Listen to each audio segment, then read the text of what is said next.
خوشیوں کے شادیانے پہ جا رہا تھا، اس وقت بھی ان کا سوشل میڈیا خاموش تھا، اور آج بھی میں سمجھتا ہوں کہ ریاست جو ہے وہ میں گورنمنٹ کی بات نہیں کر رہا، میں بار بار پاکستان اور ریاست کی بات کر رہا ہوں،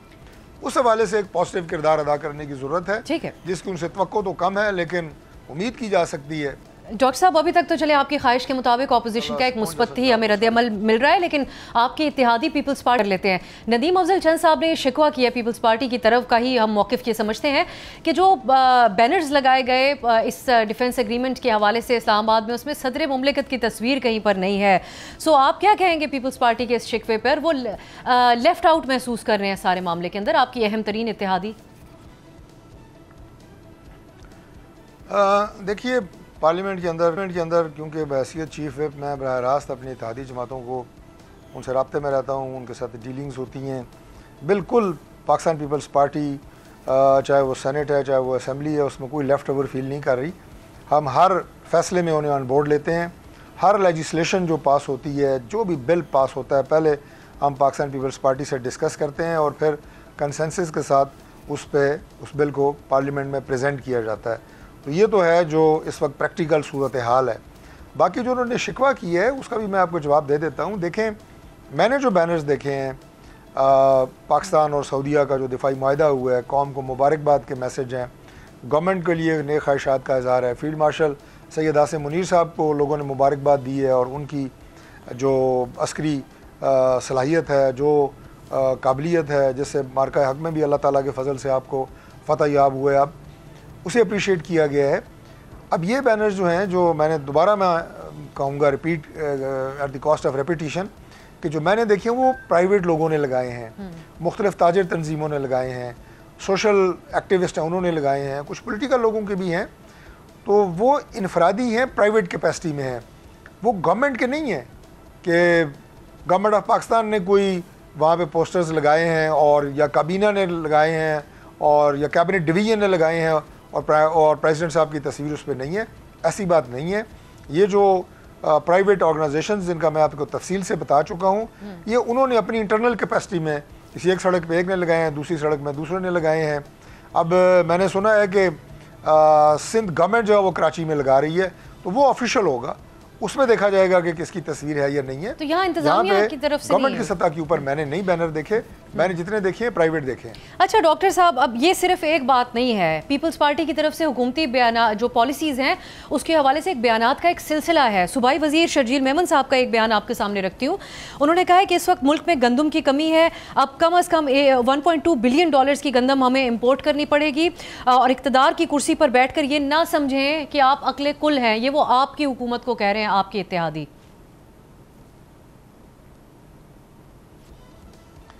دیکھیے، میں آپ کو دوبارہ یہ بات عرض کر رہا ہوں کہ ہماری چاہے وہ صوبائی حکومت ہو چاہے ہماری وفاقی حکومت ہو، ہم اپنے تمام تر اتحادیوں کو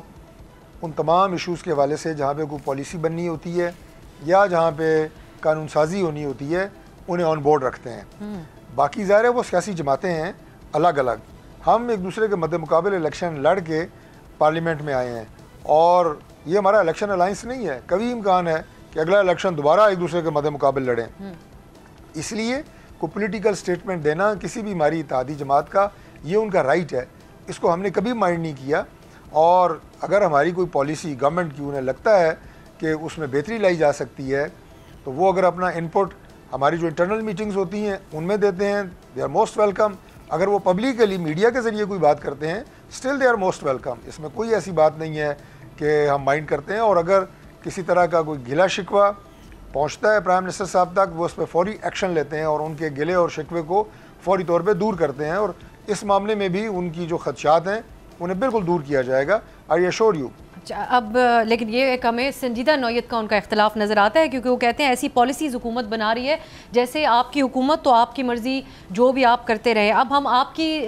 جماعت کی سیاسی پالیسیز کے حوالے سے بات کریں گے۔ ڈاکٹر صاحب، لندن میں اطلاعات ہے کہ میاں نواز شریف صاحب اگلے ہفتے پارٹی کی میٹنگ کرنے جا رہے ہیں، جس میں وزیر اعظم، وزیر خارجہ اور وزیر دفاع بھی شریک ہوں گے۔ آپ بتا سکتے ہیں کیا ایجنڈا ہوگا اس میٹنگ کا؟ دیکھیے، یہ کوئی غیر معمولی میٹنگ نہیں ہے، اس طرح کی میٹنگز جو ہیں یہ تواتر سے ہوتی رہتی ہیں۔ میاں نواز شریف صاحب جو ہے وہ علاج کے سلسلے میں پاکستان سے باہر ہیں، اور پرائم منسٹر صاحب بھی ابھی جو سعودیہ کا انہوں نے بہت ہی ایک تاریخی اور کامیاب دورے کے بعد وہاں موجود ہیں، اس سے آگے ان کا ایک اور بیرونی دورہ ہے، تو اسی کی کنٹینیوٹی میں وہ وہاں رکے ہیں، اور ظاہر ہے جو ڈپٹی پرائم منسٹر ہیں وہ ان کے ساتھ ہیں، وہ بھی ان کا بڑا کلیدی کردار ہے ان سارے معاملات میں، ڈیفنس منسٹر کا بڑا کلیدی کردار رہا ہے ان سارے ایونٹس میں جو ریسنٹلی پاکستان سے باہر ہوئے ہیں اور پاکستان کے اندر ہوئے ہیں، تو وہاں پہ اگر وہ میاں نواز شریف صاحب سے ملیں گے جو کہ پارٹی کے قائد ہیں، ہماری پارٹی کے صدر ہیں، 3 دفعہ پرائم منسٹر رہے ہیں، ان کی اپنی ایک مدبرانہ سیاست پورا پاکستان جانتا ہے، تو کوئی ایسی غیر معمولی ملاقات یہ نہیں ہے، یہ روٹین کی میٹنگز ہیں، اور اس میں جو پاکستان کے اندر آپ کو پتہ ہے جن چیلنجز سے، جن اس وقت چاہے وہ آپ کی اکانومی کی سائڈ پہ ہوں، چاہے ابھی ہماری انٹرنل سیکیورٹی کے حوالے سے ہوں، اور خاص طور پہ ہمارا جو ابھی دفاعی معاہدہ ہوا ہے سعودیہ کے ساتھ اس کے حوالے سے، پاکستان کی فورن پالیسی اس کے حوالے سے، تو یہ ڈسکشنز ہوتی ہیں۔ ڈاکٹر صاحب لیکن ہم نے ایک بات دیکھی ہے، لندن میں جب آپ کی جماعت اکٹھی بیٹھتی ہے، اس پہ بات ہوتی ہے، جب لندن میں آپ کی میٹنگ ہوتی ہے تو بڑی اہم ثابت ہوتی ہے اور بڑے اہم فیصلے بھی اس میں ہوتے ہیں۔ ایک اور اہم فیصلے کے حوالے سے وضاحت کا مزید انتظار ہے لوگوں کو، حالانکہ رانا صاحب نے کہا کہ ایکسٹینشن کے حوالے سے تو قانون بھی موجود ہے اور وہ فیصلہ ہو چکا ہے، لیکن نوٹیفیکیشن ہوگا یا نہیں اس بارے میں ابہام موجود ہے۔ ایسا کوئی فیصلہ بھی ہم دیکھ سکتے ہیں کیونکہ اس میٹنگ کے اندر یہ اہم ترین شخصیات شریک ہوں گے؟ نہیں دیکھیں، میں نہیں سمجھتا کہ یہ موضوع جو ہے یہ اس میٹنگ کا کوئی حصہ ہے۔ ٹو مائی نالج ابھی کوئی ایسا وقت نزدیک نہیں ہے کہ کوئی ریٹائرمنٹ ہو رہی ہے کسی کی، ٹھیک ہے جی، کوئی ایسا کم از کم اس سال یا اگلے سال کوئی ایسی کوئی اہم عہدے کی کوئی ریٹائرمنٹ نہیں ہو رہی، لہٰذا یہ جو سوشل میڈیا سینسیشن اگین جو میں بات کر رہا ہوں پاکستان تحریک انصاف کے سوشل میڈیا کی، یہ اس طرح کی فیک نیوز اور اس طرح کی افواہیں، یہ ساری ان کی سوشل میڈیا کی ٹیم کی کارستانیاں ہیں جو عوام میں شکوک و شبہات پھیلاتے ہیں، عوام کے اندر جو ہے وہ غلط خبریں پھیلاتے ہیں، اور اس سسٹم کو ڈی ریل کرنے کی، خراب کرنے کی، ملک کے اندر عدم استحکام پیدا کرنے کی کوشش کرتے ہیں، ریاست کے خلاف بیانیے بناتے ہیں۔ یہ ان کے شوشے ہیں، ورنہ ان کا اس وقت حقیقت سے کوئی تعلق نہیں ہے۔ بہت شکریہ ڈاکٹر طارق فضل چودھری صاحب ہمارے ساتھ موجود تھے اور یہ تھے کہ لندن میں نون لیگ کی جو میٹنگ ہونے جا رہی ہے اس میں ممکنہ طور پر کیا فیصلے ہو سکتے ہیں۔ ایک بریک کی طرف جاتے ہیں۔ افغانستان میں ہمیں ایک نئی کشمکش دیکھنے کو مل رہی ہے جب سے امریکی صدر کی طرف سے بگرام ایئر بیس واپس اس کا کنٹرول حاصل کرنے کی بات کی گئی ہے۔ افغان طالبان کا ایک سخت رد عمل بھی آیا، اس پہ تفصیلی طور پہ ہم بات کریں گے ایک شارٹ بریک کے بعد۔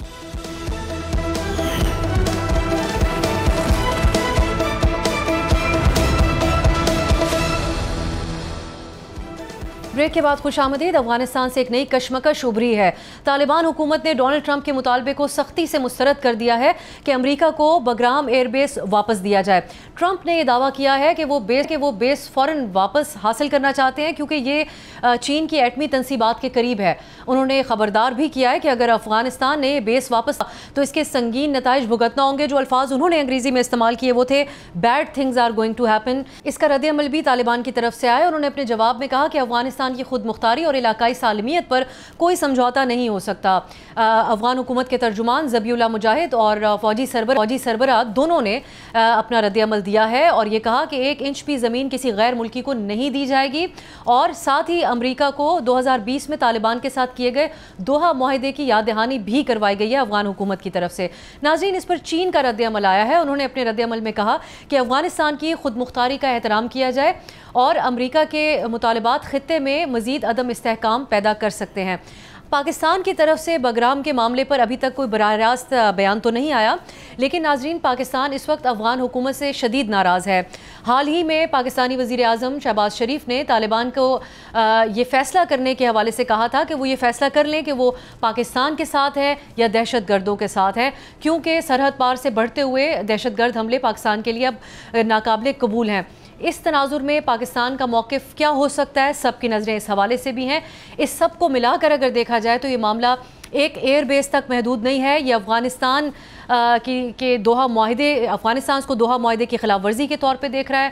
امریکہ اور چین کی اسٹریٹجک کشمکش کے طور پہ بھی اس کو دیکھا جا رہا ہے، اور پاکستان جیسے پڑوسی ملکوں کے سیکیورٹی پالیسیز کے ساتھ بھی یہ معاملہ جڑا ہوا ہے۔ تو اس میں کیا اس سے مستقبل میں ہو سکتا ہے، کیا طالبان اپنے اس یہ جو سخت موقف ہے یہ محض ایک سیاسی پیغام کے طور پر سامنے رکھ رہے ہیں، یا ایک نیا محاذ کھل سکتا ہے امریکہ کے اس مطالبے کے بعد؟ اس پہ بات کرنے کے لیے ہمارے ساتھ موجود ہیں ایمبیسڈر ایاز وزیر صاحب، سابق سفیر برائے افغانستان۔ ایاز صاحب، بہت بہت شکریہ آپ کے وقت کے لیے۔ پہلے تو آپ سے بنیادی طور پر ہم یہ جاننا چاہیں گے کہ آپ کی نظر میں امریکہ کو کیوں اس وقت ضرورت محسوس ہو رہی ہے بگرام ایئر بیس کا کنٹرول واپس حاصل کرنے کی؟ خود تو ڈونلڈ ٹرمپ، ہم نے دیکھا یہ مطالبہ پہلے بھی جو ٹرمپ کی پہلی کیبنٹ میٹنگ ہوئی تھی اس میں بھی یہ بات تو کہی گئی، لیکن اب اس کو وہ ڈائریکٹلی کنیکٹ کرتے ہیں چین کے نیوکلیئر سائٹ کا حوالہ دے کر۔ صرف معاملہ اتنا ہی ہے یا آپ کی نظر میں اس سے بڑھ کر وجوہات ہیں؟ دیکھیے، 2-3 وجوہات ہیں، اب ہمیں تو ایگزیکٹ پتہ نہیں، لیکن وجوہات کی بنا پہ اسسمنٹ کی جا سکتی ہے۔ پہلا نقطہ تو میں یہ کہوں گا کہ امریکہ اور طالبان کے تعلقات اچھے چل رہے تھے، قیدیوں کی ڈیل بھی ہو گئی، شاید مارچ یا مئی مہینہ تھا جس میں قیدی بھی طالبان نے ان کو رہا کر کے دے دیا، لیکن اسی کے اندر انڈرسٹینڈنگ کر لی کہ اگلے مرحلے میں طالبان کا ایک قیدی رہا کریں گے۔ تو وہ اب دوبارہ ان کی جب ٹیم آئی امریکہ کی قیدی تبادلے کے لیے تو وہ تبادلہ نہ ہو سکا، کیونکہ امریکہ نے طالبان کا جو گرفتار بندہ ہے گوانٹانامو بے میں اس کو رہا نہیں کیا، تو اس پہ بدمزگی ہو گئی، حالات بھی تھوڑے سے اب خراب ہو گئے۔ تو ایک تو یہ وجہ ہو سکتی ہے کہ ان کے تعلقات کیوں خراب ہو گئے۔ دوسری وجہ میں سمجھتا ہوں کہ یہ جو ابھی پاکستان نے سعودی عرب کے ساتھ ایگریمنٹ کیا دفاع کا کہ کسی ملک پہ حملہ ہو جائے تو وہ گویا دونوں ملکوں کے اوپر حملہ سمجھا جائے گا، تو اس میں کئی دوست کہتے ہیں کہ اگر یہ امریکہ کو خبردار یہ اطلاع دی تھی، کانفیڈنس میں لیا تھا، تو پھر تو امریکہ کا ایگریمنٹ ہے، لیکن اگر اس کو اطلاع نہیں دی یا کانفیڈنس میں نہیں لیا اور پاکستان اور سعودی نے یہ ایگریمنٹ کر لیا جس کی چرچا بہت، اب ایک ہمارے وزیر دفاع نے بھی ماشاءاللہ جو باتیں کی اس نے تو اور ہی رنگ دے دیا، تو اس سے بھی گویا ایک قسم کی خوف یا ڈر لگی کہ امریکہ اگر یہ ایئر بیس حاصل کر لے تو پاکستان کے نیوکلیئر ایسٹس پہ وہ نظر رکھ سکیں گے۔ اگر یاد ہو امریکہ اور نیٹو جب دونوں اکٹھے تھے افغانستان کے اندر تو اس بھی مجھے یاد ہے باب وڈورڈ کا کتاب افغان وار شاید اس کا نام تھا، اس میں یہ تفصیلی ذکر تھا کہ ایک وجہ یہ بھی ہے امریکہ کا وہاں بیٹھے رہنے کا تاکہ ہمارے نیوکلیئر ایسٹس پہ نظر رکھے۔ خیر یہ سلسلہ تو چلتا رہتا ہے، لیکن ابھی ایگریمنٹ جو ہم نے کیا سعودی عرب کے ساتھ اس سے ان کے شکوک کو مزید تقویت ملی، تو اگر باگرام ایئر بیس ان کو مل جائے تو گویا دوسرے الفاظ میں باگرام ایئرپورٹ اسرائیل کو بھی اویلیبل ہوگا۔ تیسری بات آپ نے کہہ ہی لی کہ چین کے بارے میں ان کے خدشات ہیں، انہوں نے خود کہا کہ یہ 1 گھنٹے کی مسافت ہے باگرام سے، تو گویا پاکستان، چین اور اس ریجن پہ نظر رکھنے کے لیے امریکہ کو یہ بیس چاہیے، اور سی پیک بھی یہاں جو ہمارا چل رہا ہے چین کے ساتھ وہ بھی امریکہ کو بالکل پسند نہیں ہے۔ تو ان سب چیزوں کو دیکھ کے امریکہ تو چاہتا ہے کہ باگرام لے، میرا خیال ہے اب سچویشن ایسی ہے، لیکن طالبان اور دوستوں کے علاوہ ان کے وزیر خارجہ کا جو بیان آیا تھا پچھلے دن وہ بہت ہی امپارٹنٹ ہے۔ اس نے کہا تھا کہ اگر امریکہ ہمیں ریکگنائز بھی کر لے اور پورے ملک میں جو نقصانات پہنچائے اس کے دوبارہ تعمیر نو بھی کر لے تو تب بھی ہم نے 1 انچ افغانستان کو نہیں دینا۔ ہاں یہ دوسری بات ہے کہ افغانستان کے اوپر فضائی کنٹرول اب بھی امریکہ کا ہے، افغانستان کے پاس تو کچھ یہ فیسلٹی نہیں ہے، لیکن امریکہ اگر فزیکلی آ جائے تو پھر اس کو وہاں پہ خاصے مشکلات ہوں گے۔ میں نہیں سمجھتا کہ یہ اتنی آسان بات ہے، قبضہ تو وہ کر لیں گے، آ جائیں گے، لیکن سسٹین کرنا، وہاں رہنا،